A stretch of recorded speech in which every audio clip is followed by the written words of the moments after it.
Former South African President Nelson Mandela's condition deteriorated to critical on Sunday, 2 weeks after the 94-year-old anti-apartheid leader was admitted to hospital with a lung infection.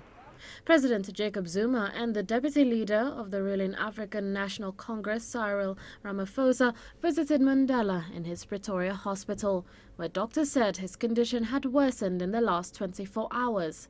A statement from the government said the doctors are doing everything possible to get his condition to improve and are ensuring that Madiba is well looked after and is comfortable.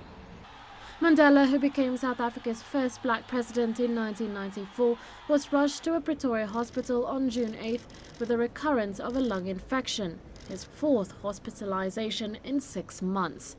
People in the streets of Johannesburg were saddened by the news. It's quite sad that this news has come about now. I think he's a role model for a lot of South Africans, and I think I wish him all the best. But I think he's lived a fulfilled life, and I think it's good that South Africans look up to him. And yeah, I think it's a sad moment for South Africa as well. Some South Africans say that people should accept that Mandela will not live forever, but his teachings will. Mr. Mandela, I think that he's been one of the most influential leaders, not only in South Africa, but globally.